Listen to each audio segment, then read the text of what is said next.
नमस्कार, आप देख रहे हैं इंडिया वॉइस और मैं हूं आपके साथ ऋतु। चलिए, रिपोर्टर लाइव में आपका बहुत बहुत स्वागत है। बात आज सीएम योगी की होगी, जो कि आज प्रयागराज दौरे पर रहेंगे।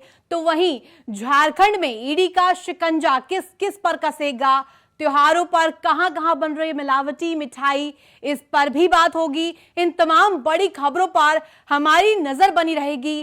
ग्राउंड जीरो से हमारे तमाम सहयोगी इस पर हर अपडेट देंगे। बात होगी रिपोर्टर लाइव की। तो शुरुआत करते हैं आज की बड़ी खबर से। आज की बड़ी खबर जो कि प्रयागराज से सामने आई है। आज प्रयागराज के दौरे पर रहेंगे सीएम योगी आदित्यनाथ। आरएसएस प्रमुख मोहन भागवत से मुलाकात करेंगे सीएम योगी। गोहनिया के जयपुरिया कॉलेज में प्रवास कर रहे हैं मोहन भागवत। 16 से 19 अक्टूबर तक आरएसएस की बैठक चली, जिसमें कि वो शामिल हुए थे। भागवत 22 अक्टूबर को प्रयागराज से रवाना हो जाएंगे।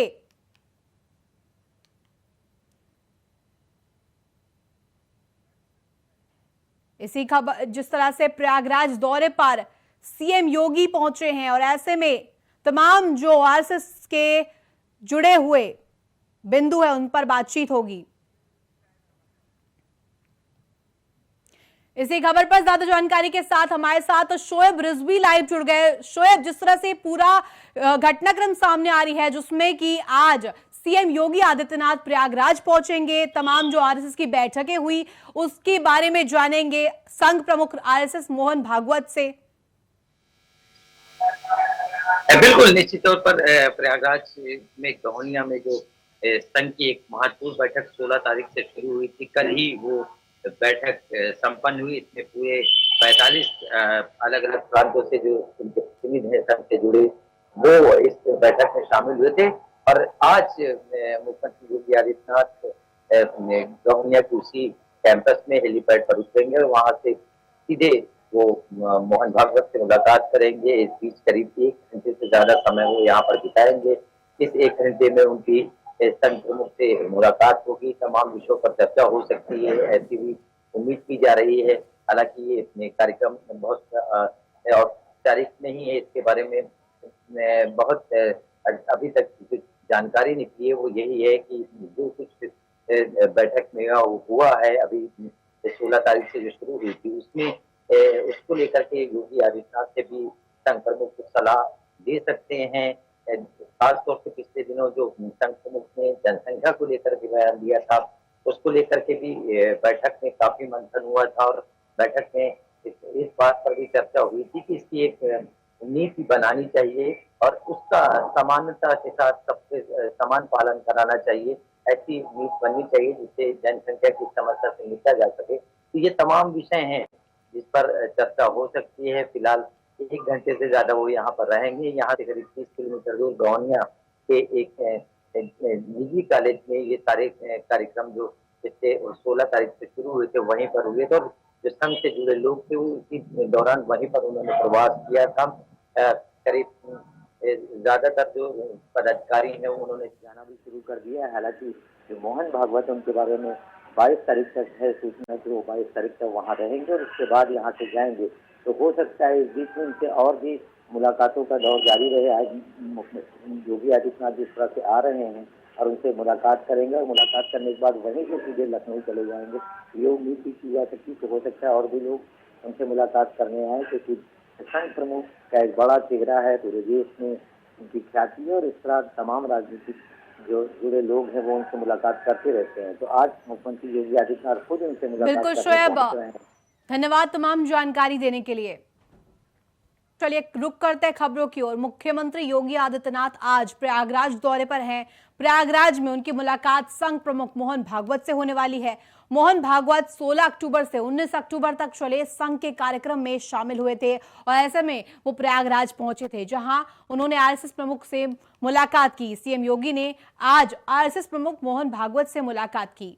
बता दें कि प्रयागराज दौरे पर सीएम योगी आज पहुंचे, जहां पर आज उन्होंने प्रयागराज में आरएसएस प्रमुख मोहन भागवत से मुलाकात की। मुख्यमंत्री योगी आदित्यनाथ आज प्रयागराज के दौरे पर जाएंगे। मुख्यमंत्री की मुलाकात प्रयागराज में संघ प्रमुख मोहन भागवत से होने वाली है। 16 अक्टूबर से 19 अक्टूबर तक चले प्रयागराज में संघ के कार्यक्रम में शरीक होने के लिए मोहन भागवत प्रयागराज पहुंचे थे। मुख्यमंत्री योगी आदित्यनाथ आज 12:30 पर प्रयागराज पहुंचेंगे और इनकी मुलाकात आरएसएस प्रमुख मोहन भागवत से होगी। मोहन भागवत 16 से 19 अक्टूबर तक चली आरएसएस की अखिल भारतीय कार्यकारी मंडल की बैठक में शामिल होने के लिए प्रयागराज पहुंचे थे। उन्हें 22 अक्टूबर तक प्रयागराज में ही प्रवास करना है। दोपहर 2 बजे मुख्यमंत्री लखनऊ के लिए वापस रवाना हो जाएंगे। इसके प्रधानमंत्री आवास अर्बन योजना में उत्तर प्रदेश को पहला स्थान मिला है। देश भर में ये उत्तर प्रदेश की एक और बड़ी उपलब्धि है। राजकोट में आयोजित इंडियन हाउसिंग कॉन्क्लेव में उत्तर प्रदेश को सम्मानित किया गया है। राजधानी लखनऊ में डेंगू के बढ़ते केसेस को देखते हुए हाई कोर्ट की लखनऊ खंडपीठ ने सरकार और लखनऊ नगर निगम से सवाल पूछे हैं। लखनऊ नगर निगम को 48 घंटे का समय देते हुए हाईकोर्ट ने की जा रही तैयारियों और रोकथाम के लिए उठाए जा रहे कदमों की पूरी रिपोर्ट मांगी है और साथ में यह भी कहा है कि सरकार जो भी मैन पावर उपलब्धता की बात है उसे पूरा कराए और प्लाज्मा की भी जरूरत को पूरा करे। कैमरामैन सुभाष चंद्रा के साथ अखंड तपशाही, इंडिया वॉइस, लखनऊ। वही बात करें झारखंड की, तो झारखंड में आज क्या कुछ होने वाला है, इस पर सभी की नजर बनी हुई है। ईडी की टीम जहां भ्रष्टाचार में शामिल लोगों पर शिकंजा कसती जा रही है, वहीं आज झारखंड के कैबिनेट की बैठक होनी है जिसमें कई फैसले लिए जा सकते हैं। इस पर जानकारी दे रहे हैं हमारे झारखंड संवाददाता राकेश कुमार। अगर आज झारखंड की बात की जाए तो कई ऐसी चीज़ें हैं जिसको लेकर झारखंड में सरगर्मी देखी जा सकती है। सबसे बड़ी बात कही जा सकती है कि राज्य सरकार की तरफ से आपके द्वार योजना के तहत जो कार्रवाई की जा रही है, जो कदम बढ़ाए गए हैं, उस पर फिर से एक बार सरकार ने आगे बढ़ने की पहल की है। और सबसे बड़ी बात एक और देखने को मिल सकती है कि इस योजना को किस तरीके से अब आम जनता तक पहुँचाया जा सकता है, इसकी मुख्यमंत्री लगातार मॉनिटरिंग कर रहे हैं। मुख्यमंत्री की तरफ से ये भी कहा जा रहा है कि अब जिस तरीके से सारा माहौल है उसमें तमाम लोगों तक योजनाएँ पहुँचाने के लिए हर अधिकारियों को दिशा निर्देश दिए गए हैं और इस पर तेजी से काम किए जा रहे हैं। हालांकि ये भी माना जा रहा है कि अंतिम व्यक्ति तक योजनाओं को पहुंचाने में कई मशक्कत भी करनी पड़ सकती है, जिस पर मुख्यमंत्री की नज़र आज बनी रहेगी। इसके अलावा बात की जाए तो निश्चित तौर पर एक बड़ी खबर जो चल रही है झारखंड में ईडी की कार्रवाई की, उस पर भी कहीं ना कहीं अपडेट्स आ रहे हैं। और जिस तरीके से प्रेम प्रकाश के घर 2 AK-47 मिले थे, उसके दौरान जो सुरक्षाकर्मी हैं उनसे पूछताछ करने की बात कही गई थी और अब जाकर मुख्यमंत्री आवास के मुख्य सुरक्षा पदाधिकारी से इस बारे में ईडी आज पूछताछ कर सकती है। इसके साथ एक और बड़ी खबर की बात की जाए तो सरकार ने आज कैबिनेट की बैठक बुलाई है और जिसमें हो सकता है कि कई बड़ी योजनाओं को लेकर आगे बढ़ने की बात कही जाए और साथ साथ ये भी देखा जाएगा कि अब जाकर जो निर्धारित योजनाएं हैं जो मानसून के बाद से शुरू होने हैं उसको किस तरीके से असली जामा पहुंचाया जा सकता है और इसको लेकर तमाम पदाधिकारियों को दिशा निर्देश भी दिए जा रहे हैं। सहयोगी पिंटू के साथ राकेश कुमार, इंडिया वॉइस, रांची। वहीं जैसे जैसे दीपावली का त्योहार नजदीक आ रहा है, वैसे वैसे ही नकली और मिलावटी मिठाई बनाने वाले लोगों का धंधा जोरों पर है। लेकिन खाद्य विभाग चैन की नींद सो रहा है। यहां पाउडर से मिलावटी मावा तैयार कर मिलावटी मिठाइयां बनाई जा रही है, जो कि गंदगी के बीच तैयार की जा रही है। ज्यादा जानकारी दे रहे हैं हमारे संवाददाता। जैसे जैसे दीपावली का त्यौहार नज़दीक आ रहा है, वैसे वैसे हापुड़ में मिठाई माफिया सक्रिय होते जा रहे हैं। आपको बता दें, नकली पाउडर से नकली मावा तैयार कर मिठाइयों का निर्माण किया जा रहा है। हापुड़ के धौलाना क्षेत्र के सोलाना गांव में नकली मिठाइयां बनाई जा रही हैं। वहीं सिंभावली क्षेत्र के रछेटी गांव में भी नकली मिठाइयां बनाई जा रही हैं। इन मिठाइयों को खाने से जब आने वाले समय में लोग बीमार होंगे तो आखिर उस सबका जिम्मेदार कौन होगा। वहीं खाद्य विभाग के अधिकारी अपने दफ्तर में चैन की नींद सो रहे हैं और जांच के नाम पर शहरी क्षेत्र की मिठाइयों की दुकान पर जाकर खाना पूर्ति कर आते हैं। लेकिन आने वाले समय में जब मिठाइयों से मरीज बीमार होंगे और अस्पतालों के चक्कर काटेंगे तो उसके लिए आखिर कौन जिम्मेदार होगा। अब देखने वाली बात यह होगी कि खाद्य विभाग के अधिकारी कब अपनी चैन की नींद से जागते हैं और कब इन मिलावटखोर मिठाई बनाने वालों पर कोई कार्रवाई कर पाते हैं। हापुड़ से कैमरामैन संजय के साथ शक्ति ठाकुर, इंडिया वॉइस, हापुड़। वहीं कांग्रेस पार्टी के अध्यक्ष पद के लिए हुए चुनाव में मल्लिकार्जुन खड़गे की जीत पर मुरादाबाद के कांग्रेसियों ने जमकर जश्न मनाया। ढोल नगाड़ों के साथ मने इस जश्न का आंखों देखा हाल बता रहे हमारे सहयोगी शरीक सिद्दीकी। मुरादाबाद जनपद में आज कांग्रेस कार्यकर्ताओं द्वारा जश्न मनाया गया। दरअसल जानकारी के मुताबिक कांग्रेस के राष्ट्रीय अध्यक्ष के चुनाव संपन्न हुए थे, जिसमें मल्लिकार्जुन खड़गे को चुना गया है। जिसके चुनने के बाद कांग्रेस कार्यकर्ता एक साथ भारी संख्या में इकट्ठा हुए हैं, जहां गुरट्टी चौराहे पर इन सभी कार्यकर्ताओं के द्वारा जश्न मनाया गया है। जनपद के कई स्थानों से कांग्रेस कार्यकर्ता एक साथ इकट्ठा हुए थे। सभी कार्यकर्ताओं ने कांग्रेस को आगामी चुनाव को लेकर रणनीति बनाई है। आगामी चुनाव में नए राष्ट्रीय अध्यक्ष मिलने पर कांग्रेस कार्यकर्ताओं का कहना है कि आने वाले समय में कांग्रेस कार्यकर्ता अच्छा प्रदर्शन करेंगे और बेहतर जीत हासिल करेंगे।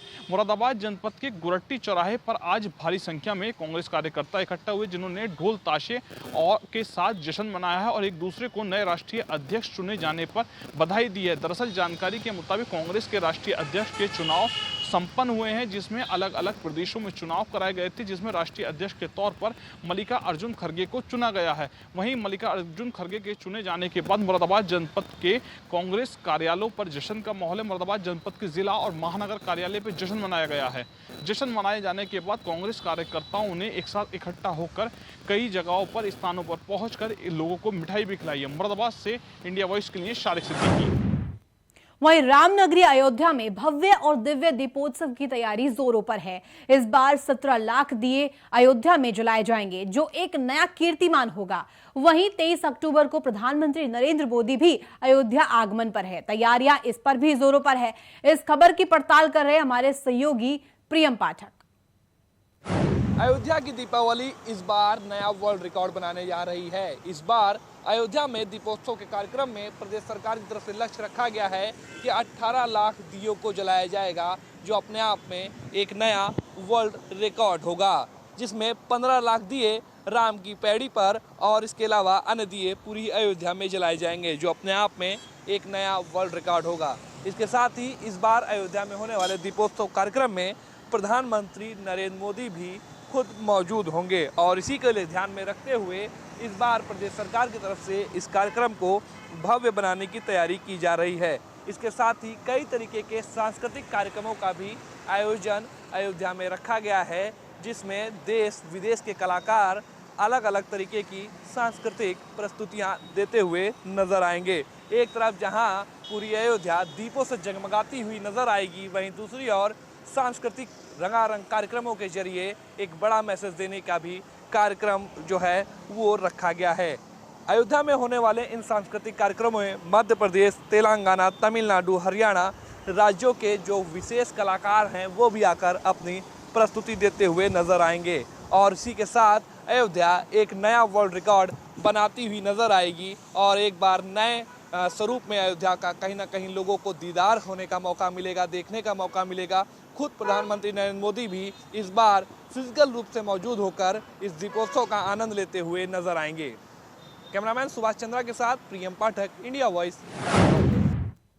वहीं विश्व विख्यात केदारनाथ धाम में 21 अक्टूबर को देश के प्रधानमंत्री नरेंद्र मोदी का प्रस्तावित दौरा है। प्रधानमंत्री मोदी केदारनाथ के बाद बद्रीनाथ भी जाएंगे। इस खबर पर ज्यादा जानकारी दे रहे हैं हमारे सहयोगी अवनीश प्रेमी। 21 अक्टूबर का दिन उत्तराखंड के लिए खास होगा, क्योंकि इसी दिन प्रधानमंत्री नरेंद्र मोदी केदारनाथ धाम से अपनी यात्रा की शुरुआत करेंगे। खास बात यह है कि वो बद्रीनाथ धाम में रात्रि विश्राम भी करेंगे। अगर हम उनके कार्यक्रमों की बात करें तो प्रधानमंत्री 21 तारीख को सुबह केदारनाथ धाम जाएंगे, जहां पर पूजा अर्चना करने के बाद वो मंदाकिनी और सरस्वती आस्था का निरीक्षण भी करेंगे। इसके बाद वो केदारनाथ धाम में बनने वाले रोपवे का शिलान्यास भी करेंगे। उसके बाद प्रधानमंत्री का कार्यक्रम बद्रीनाथ का है, जहां पर वो विभिन्न कार्यक्रमों का शिलान्यास करने के पश्चात वहां पर स्थानीय लोगों से बातचीत भी करेंगे। माणा में भी वो एक जनसभा को संबोधित करने जा रहे हैं। खास बात यह है कि प्रधानमंत्री केदारनाथ धाम में ही रात्रि विश्राम करेंगे। प्रधानमंत्री की यात्रा को लेकर व्यापक तैयारियां पूरी कर ली गई हैं। खुद मुख्यमंत्री ने आज बद्रीनाथ धाम का दौरा किया और वहां पर व्यवस्थाओं को बारीकी से देखा। उम्मीद की जा रही है कि प्रधानमंत्री एक बार फिर इन दोनों धामों का दर्शन करने के बाद उत्तराखंड को कोई बड़ी सौगात देंगे। उत्तराखंड से इंडिया वॉइस के लिए कैमरामैन हर्षमणि उनियाल के साथ अवनीश प्रेमी। वहीं गाजियाबाद में दिल्ली की एक महिला से निर्भया जैसी हैवानियत की गई। 5 युवकों ने उसे अगवा कर 2 दिन तक रेप किया। हैवानियत भी ये कि पीड़िता के प्राइवेट पार्ट में रॉड घुसा दी गई। दहलाने वाली इस खबर पर अपडेट दे रहे हैं हमारे सहयोगी नितिन चौधरी। दिल्ली में हुए निर्भया कांड की आपको ठीक याद ही होगी, वैसे ही आज एक गाजियाबाद के थाना नंदग्राम थाना क्षेत्र के अंतर्गत राजनगर एक्सटेंशन में 5 युवकों ने एक महिला के साथ महिला को हवस का शिकार बनाया है। वैसा ही आज जिस तरीके से गाजियाबाद पुलिस को उस चीज़ का पता लगता है और जानकारी मिलती है, तब गाजियाबाद पुलिस तुरंत एक्शन में आती है और तुरंत महिला को बोरे के अंदर जो पता लगता है कि महिला को बोरे के अंदर बंद करके जो 5 युवक थे वो एक प्राइवेट गाड़ी के अंदर बैठा के महिला को ले गए थे। वहां पर जो महिला के साथ में हवस का शिकार बनाया और साथ ही गाजियाबाद पुलिस को इस मामले की जांच पड़ताल के लिए तुरंत महिला आयोग की अध्यक्ष स्वाति मालीवाल ने एक्शन करने के लिए जो आदेश है वो दे दिए गए थे। आपको बता दें, जब गाजियाबाद पुलिस को इस मामले की पता लगती है तो गाजियाबाद पुलिस आनन फानन में तुरंत वहाँ पहुँचती है। महिला को तुरंत नज़दीकी हॉस्पिटल में एडमिट कराती है और महिला से पूछताछ भी की जा रही है कि आखिरकार वे 5 युवक कौन थे। जब देर रात महिला अपने बर्थडे पार्टी से अपने घर वापसी दिल्ली के लिए रवाना हो रही थी, वहीं 5 युवक आते हैं प्राइवेट गाड़ी से और गाड़ी में महिला को बोरे के अंदर बंद कर ले जाते हैं। तो महिला जो है उसमें तुरंत वहां ले जाते हैं और साथ ही उनको जो है हवस का शिकार बना लिया जाता है। गाजियाबाद पुलिस ने अभी तक जो है एक आरोपी को अभी तक गिरफ्तार किया है, वहीं 4 युवकों को जो है अभी फरार भी चल रहे हैं। गाजियाबाद पुलिस ने पूरी अपनी जो टीम है, पुलिस फोर्स की जो टीम वहां पर लगा दी गई है कि आखिरकार जल्दी से जल्दी 4 युवकों को जो है गिरफ्तार किया जाएगा और उनको जल्दी जो है हवालात के पीछे भेजा जाएगा। गाजियाबाद से कैमरामैन निक्की के साथ मैं नितिन चौधरी, इंडिया वॉइस। वहीं बुधवार को हापुड़ पिलखुआ विकास प्राधिकरण ने निजामपुर में 400 वर्ग मीटर व्यावसायिक निर्माण और ग्राम अक्षयजा में हाईवे पर स्थायी निर्माण पर की बुलडोजर की कार्रवाई। इस पार्क का पड़ताल हमारे सहयोगी शक्ति ठाकुर ने की है। हापुड़ में गरजा है बाबा का बुलडोजर। जी हां, आपको बता दें, हापुड़ विकास प्राधिकरण ने कार्रवाई करते हुए ध्वस्तीकरण की कार्रवाई की है। यह ध्वस्तीकरण की कार्रवाई निजामपुर और अक्षयजा में की गई है। निजामपुर में 400 वर्ग मीटर में बने व्यावसायिक भवन को बुलडोजर के द्वारा तहस नहस किया गया है। वहीं अक्षयजा में भी प्राधिकरण द्वारा कार्रवाई की गई है। जब यह कार्रवाई की जा रही थी तो भारी पुलिस बल भी मौके पर तैनात था। हापुड़ प्राधिकरण की वीसी अर्चना वर्मा के निर्देश पर यह ध्वस्तीकरण की कार्रवाई की गई है। हालांकि आपको बता दें, प्राधिकरण ने पूरे जनपद में करीब 100 से ज़्यादा ऐसे भूमाफिया चिन्हित किए हैं जिन्होंने सभी नियमों को ताक पर रखकर जमीनों को खरीदा है और बिना नक्शा पास कराए कॉलोनियों को काट रहे हैं। अब देखने वाली बात होगी कि इन भूमाफियाओं पर कब तक कार्रवाई हो पाती है। कैमरामैन संजय कश्यप के साथ हापुड़ से शक्ति ठाकुर की रिपोर्ट। वहीं यूपी के बुलंदशहर के खुर्जा में हाईवे 91 पर बीकेडीए ने 35 बीघा जमीन पर बुलडोजर चलाकर 2 अवैध कॉलोनियों का ध्वस्त कर दिया। ऐसे में इस कार्रवाई का आंखों देखा हाल बता रहे हमारे सहयोगी वरुण शर्मा। उत्तर प्रदेश के बुलंदशहर में फिर एक बार योगी सरकार का बुलडोजर गरजा है। आपको बता दूं, खुर्जा स्थित 35 बीघे में 2 अवैध कॉलोनियों को बाबा के बुलडोजर ने ध्वस्त कर दिया है। दरअसल आपको बता दूं कि बुलंदशहर के NH 91 खुर्जा हाईवे पर 2 अवैध कॉलोनी 35 बीघे में बनाई जा रही थी, जिसकी सूचना विकास प्राधिकरण को अधिकारियों को दी गई, जिसके बाद उन्होंने आज मौके पर पहुंचकर जो 2 अवैध कॉलोनी तैयार की जा रही थी उनको ध्वस्त कर दिया गया है। विकास प्राधिकरण के अधिकारियों ने जानकारी देते हुए बताया है कि लगातार सरकार के आदेश पर यह अभियान चलाया जा रहा है। जगह जगह पर जहां भी अवैध रूप से कॉलोनी तैयार की जा रही हैं वहां पर ध्वस्तीकरण का कार्य किया जा रहा है। जिसी क्रम में खुर्जा के NH 91 स्थित 35 बीघे में बनी 2 अवैध कॉलोनियों पर बुलडोजर चलाकर ध्वस्त की कार्रवाई की गई है और लगातार ये कार्रवाई आगे भी सुचारू रूप से चलती रहेगी। Varun Sharma, India voice, Bulandshahr. तो रिपोर्टर लाइव में फिलहाल हमारे साथ इतना ही। कल फिर होगी मुलाकात। धन्यवाद, नमस्कार।